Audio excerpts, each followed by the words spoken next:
Assalamualaikum warahmatullahi wabarakatuh.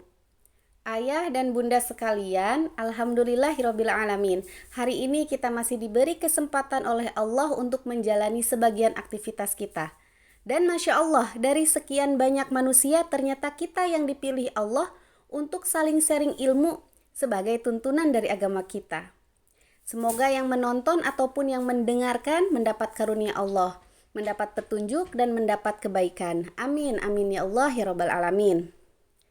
Ayah dan bunda dan teman-teman sekalian dimanapun berada, kali ini kita akan sharing ilmu parenting yang ditujukan untuk semua orang tua dan calon orang tua dengan judul Anakku, Amanahku, Anugerahku. Sebagai orang tua, kita diperintahkan oleh Allah untuk menjaga diri dan keluarga kita dari api neraka. Allah Subhanahu wa Ta'ala berfirman dalam Quran Surat At-Tahrim ayat 6, "Wahai orang-orang yang beriman, peliharalah dirimu dan keluargamu dari api neraka." Kemudian marilah kita perhatikan pula firman Allah Subhanahu wa Ta'ala dalam Quran Surat Asy-Syu'ara ayat 49-50, yang artinya, milik Allah lah kerajaan langit dan bumi. Dia menciptakan apa yang Dia kehendaki, memberikan anak perempuan kepada siapa yang Dia kehendaki, dan memberikan anak laki-laki kepada siapa yang Dia kehendaki. Atau Dia menganugerahkan jenis laki-laki dan perempuan, dan menjadikan mandul siapa yang Dia kehendaki. Dia Maha Mengetahui, Maha Kuasa. Setelah kita melihat firman Allah di atas, bagi ayah bunda yang telah Allah karuniakan anak laki-laki ataupun perempuan, ini artinya Allah lah yang menghendaki. Inilah yang harus kita pegang. Karena kadang-kadang masih ada juga orang tua yang menolak anaknya laki-laki semua atau anaknya perempuan semua. Atau menolak keadaan ketika Allah belum mengaruniai anak kepadanya. Lalu dalam ayat lain, Allah Subhanahu wa Ta'ala berfirman, "Sesungguhnya hartamu dan anak-anakmu hanyalah cobaan bagimu, dan di sisi Allah lah pahala yang besar." Quran Surat At-Taghabun ayat 15. Jadi memang sudah diwanti-wanti bahwa anak itu adalah cobaan bagi kita, dan anak adalah amanah yang harus kita jaga dengan baik. Maka kalau kita saat ini menjadi orang yang sukses, ini adalah karena orang tua kita. Kemudian Rasulullah Shallallahu Alaihi Wasallam bersabda, "Setiap anak dilahirkan dalam keadaan fitrah. Kemudian kedua orang tuanya lah yang akan menjadikan anak itu menjadi Yahudi, Nasrani atau Majusi." Hadis riwayat Al-Bukhari. Berkaitan dengan hadis tersebut bahwasanya manusia dilahirkan dalam keadaan fitrah, maka mari kita bahas tentang otak manusia, yang di dalamnya terdapat akal dan pikiran, sehingga kehidupan kita dan anak kita sesuai dengan fitrah yang diberikan. Otak manusia.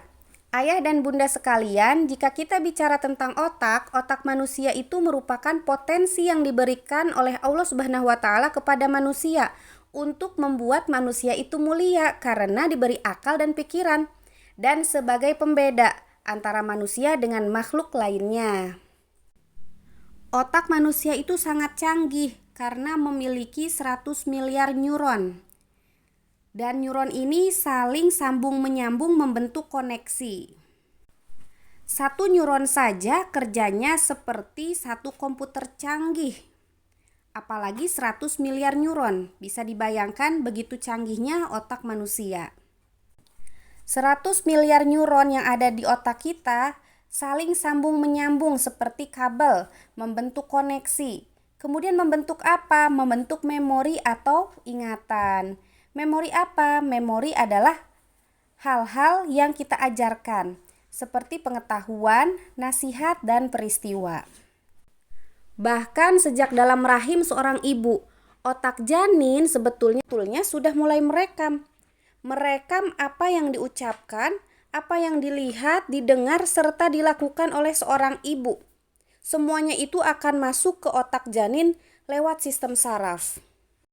Sangat diharapkan untuk membaca Al-Quran, mendengarkan kajian-kajian, membaca buku-buku yang baik, berperilaku yang baik, karena semuanya akan terekam oleh otak janin. Ayah dan bunda sekalian, setelah bayi lahir pun, kita sebagai orang tua sangat penting memberikan contoh atau teladan. Seperti membaca Al-Quran di depan si bayi atau anak-anak kita, berbicara yang baik-baik, dan tidak bertengkar di depan bayi atau anak. Memang kita lihat si anak ini masih kecil atau masih bayi, belum tahu apa-apa. Padahal otaknya merekam apa yang diucapkan dari ayah dan ibunya, dan apa yang dilihat dari ayah dan ibunya. Karena itulah kita sebagai orang tua pantang bertengkar atau berselisih di depan anak-anak kita. Jika anak atau bayi merekam hal-hal yang buruk dari ayah dan ibunya, maka rekaman ini akan mengganggu kehidupan seterusnya. Anak ini akan tumbuh menjadi anak yang penakut, khawatir, cemas, tidak optimis, tidak semangat, tidak mudah bergaul, dan hal-hal buruk lainnya. Makanya ada istilah masa kecil yang luka. Istilah masa kecil yang luka itu disebabkan oleh pengasuhan yang salah. Mungkin orang tua tidak memarahi anak, tapi orang tuanya sering bertengkar di depan anak. Inilah yang membuatnya luka.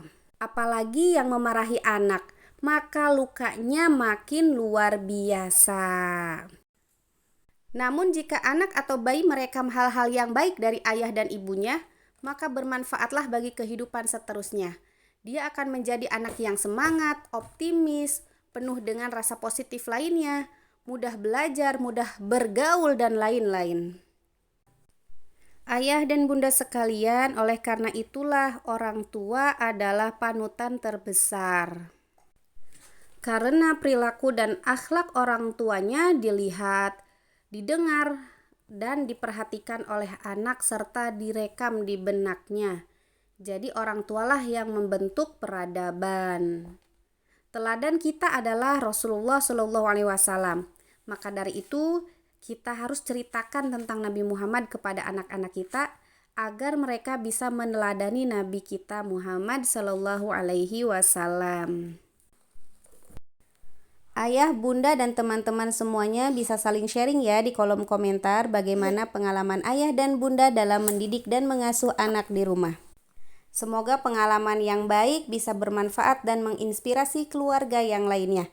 Sekian dari saya. Wassalamualaikum warahmatullahi wabarakatuh.